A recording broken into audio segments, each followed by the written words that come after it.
Good morning everyone, আমি Asima daily blogging channel আবার একটি নতুন ভিডিওতে এনে আপনাদের সকলকে আবার একবার স্বাগত। আশা করবো আপনারা সকলেই খুব ভালো আছেন, আমিও খুব ভালো আছি। আর আজকে হয়ে গেল 7 জুলাই, আজকে রথযাত্রা, শুভ রথযাত্রা, জয় জগন্নাথ। তো জগন্নাথ দেবের একটি বিশেষ উৎসব হলো জগন্নাথ পুজোর রথযাত্রা। তো আজকে রথযাত্রার উৎসব হিসাবেই আর কি এখন হয়ে গেছে খিচুড়ি, মানে আজকে নিরামিষ, মানে খিচুড়ি হয়েছে আর কি, গোবিন্দভোগ চালের তো তো নিরামিষই হয়। তো খিচুড়ি হয়েছে আলু ভাজা, আপনাদের সঙ্গে সবটুকু শেয়ার করব। আর যেটা করছি আমি এখন করব একটু বেসনের বড়া, এটা একটু পোস্ত দিয়ে করব। তো চলুন ঝটপট করি। আর কি কি করলাম, পুজো টুজো হয়ে গেছে অনেকক্ষণ, আপনাদের সঙ্গে সেটা শেয়ার করে নেব, করেছি আর কি। তো অবশ্যই দেখতে পাবেন আজকের ব্লগে সেটা।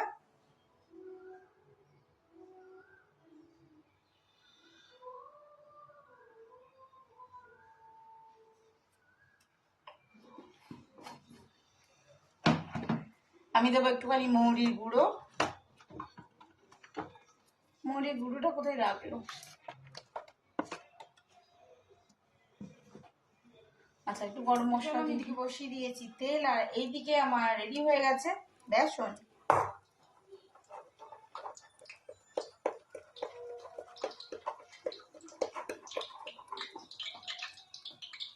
তো আগে কয়েকটা করে মাকে দিয়ে দিই।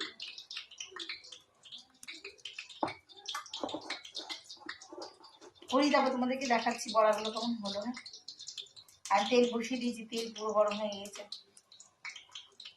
অনেকদিন তোমাদের সঙ্গে কোনো রেসিপি শেয়ার করিনি, একটা মিষ্টি রেসিপি শেয়ার করবো।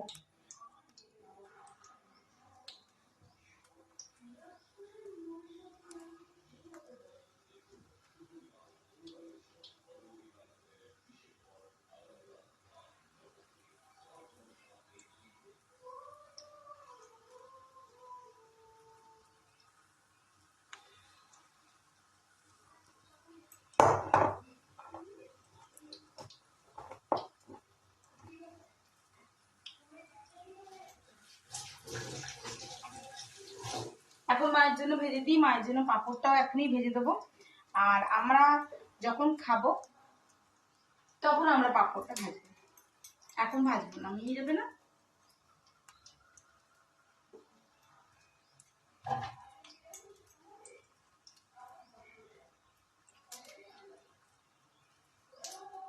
দেখায় মায়ের দুপুরের লাঞ্চ আমি লাগিয়ে দিয়েছি, দেখো খিচুড়ি, আলু ভাজা, এখানে 2 রকম পাঁপড় ভাজা, একটুখানি ওই বললাম বেসনের ফুলুরি, ব্যাস এই হলো মায়ের দুপুরের লাঞ্চ।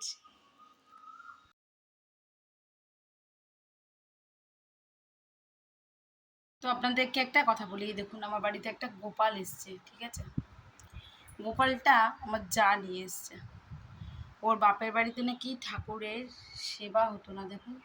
আমি তো তাকে আজকে পঞ্চগব্যে স্নান করিয়েছি, সাজিয়েছি, কুমকুম করেছি আদি, ঠিক আছে? আর এখানে ভোগ আদি লাগিয়েছি, সকালবেলাতে একবার দিয়ে গেছি। তো আমার একটাই বক্তব্য, যে মানুষরা গোপাল সোনার সেবা দিতে পারে না, সেবা দেয় না, তো তারা বাড়িতে এভাবে কষ্ট করে না রেখে বরং মন্দিরে দিয়ে আসতে পারে। মন্দিরে তো ঠাকুরের সেবাটি পাবে। এই মানে আপনারা বুঝতে পারছেন না, আমি এটা খুললে আমি দেখবেন আমি এটা রং করব, আমি আবারও এই গোপালটিকে রং করব। আমি চেষ্টা করব যদি ঠাকুর মানে আমার গোপাল, আমার রাধা মাধব আমাকে পথ দেখায়, তো আমি ধীরে ধীরে ওনার চোখ, ওনার শরীর সমস্তটি আমি চেষ্টা করব সুন্দর করার। তো এটা পিতলের নয়, এটা নাকি লোহার। তো কালকে নিয়ে এসেছিলো বাপের বাড়ি থেকে। তো গোপালটা কিন্তু খুবই এটা খারাপ অবস্থা। আমি আজকে গোপাল ঠাকুরকে পঞ্চগব্যে স্নান করিয়েছি, কুমকুম আদি করেছি, তারপরে দই দুধ ওই ঘি মধু দিয়ে আমি স্নান করিয়েছি আর কি। তো আমি আমার মতন, আমার যেটুকু সাধ্য আর কি, সাধ্য মতন আমি চেষ্টা করেছি ঠাকুরকে। তো এখন আমি সেবা ভোগ লাগিয়ে অনেকক্ষণ গেছি।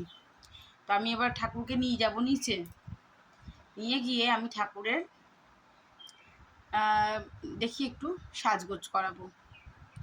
তো চলুন, আপনারা এখন এই অবস্থায় আমার গোপাল ঠাকুরটাকে দেখলেন, এবার কুমকুম করানোর পর আমার গোপাল ঠাকুরকে আপনারা দেখবেন আমি এটা খুলি, ড্রেসগুলো খুলিয়ে নিয়ে যাই এবার আমি গোপাল ঠাকুরের কাছে। আর পুজো তো আমার অনেকক্ষণ হয়ে গেছে। সো গুড মর্নিং এভরিওয়ান, আমি অসীমা ডেইলি ব্লগিং চ্যানেলে আবার একটি নতুন ভিডিওতে না আপনাদের সকলকে আবারও একবার স্বাগত। আশা করবো আপনারা সকলে খুব ভালো আছেন, সুস্থ আছেন আর স্বাভাবিক আছেন। আমিও ভালো আছি। সকাল সকাল পুজো আদি সবাইকে টিফিন দেওয়া, মাকে স্নান করানো, মাকে একটু হাঁটাচ্ছিলাম, সেই ভিডিওটা আপনাদের সঙ্গে শেয়ার করেছি। আপনারা অনেকেই আমার শাশুড়ি মায়ের খবরাখবর নিচ্ছেন ফেসবুক থেকে, মানে আমার সোশ্যাল মিডিয়া সাইট থেকে আর কি, যাই হোক ইউটিউব চ্যানেল থেকে। তো তাদের সকলকেই জানাই যে এখন উনি একটু ঠিক আছেন। কালকে স্টিচ খুলিয়ে নিয়ে এসেছি, সেটা আমি শেয়ার করলাম। আর যেটা করলাম সেটা হলো যে এখন একটু হাঁটিয়েছি, এখন স্নান আদি করিয়ে, মানে ওই আর কি কাটা স্পঞ্জ করিয়েছি। আর করেছি সেটা হলো মাকে মাথাটা প্রতিদিনই আমি লাল তেল দিয়ে মাথাটা একটু ধুয়ে দিই, প্রেশার আছে তো, হাই প্রেশার, সে কারণে। তো যাই হোক, চলুন আমি আমার চেষ্টা করি আমার গোপাল সোনাকে সুন্দর করে সাজাতে। দেখি আমার গোপাল সোনা আমার সঙ্গে কতটা সাথ দেয়, তারপর দেখাচ্ছি আপনাদেরকে রূপটা। দেখুন গোপালটার আমি ড্রেসটা খুলিয়ে দিয়েছি, দেখছেন গোপালটা আমি কাছ থেকে দেখাচ্ছি, দেখুন কীরকম দেখতে হয়ে গেছে। তো আমার সকলের কাছে রিকোয়েস্ট এটাই, যদি গোপালের সেবা করতে না পারেন সো প্লিজ এভাবে না কষ্ট দেবেন না। আমার মনে হয় এগুলো ঠিক না, এই যেন কলিকালে ঘোর পাপ অনাচার। তো চলুন আমি একটু চেষ্টা করি আমার গোপাল সোনাকে ভালো রাখার। আমি যতটুকু পেরেছি চেষ্টা করেছি, তাকে এখন আমি স্নান টান করালাম। দেখছেন আমি একদম কাছ থেকে দেখাচ্ছি কেমন অবস্থা হয়ে গেছে পুরো শরীরটা। হ্যাঁ, তো চলুন দেখি কতদূর কী করতে পারি।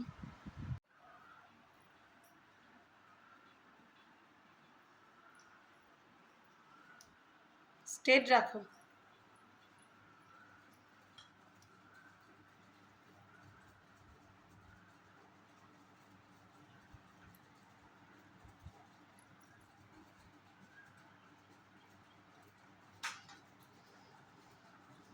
তো যেহেতু আপনাদেরকে দেখিয়েছিলাম গাটা এরকম ছিল, দেখুন আমি চোখটা কিন্তু করেছি, ঠিক আছে। আর এটা আমি যে ও আবার আমাকে কালার এনে দিয়েছে একটা সেট। আর আমার অনেকগুলো কালার শেষ হয়ে গেছে আর কি, আমি তো এগুলো কালার টালার করি। আর যেটা কথা হলো, দেখুন আমি এটাতে না বর্ডারে হোয়াইট কালারটা 3 কোট দিয়েছি, যেহেতু গাটা অসমান তার জন্য 3 কোট দিয়েছি। এবার ড্রাই হয়ে গেছে, আমার রান্নাটা ওদিকে কমপ্লিট, তো আমি আবারও রং করব। আর পরে কেমন লাগছে আপনারা আমাকে অবশ্যই এটা জানাবেন।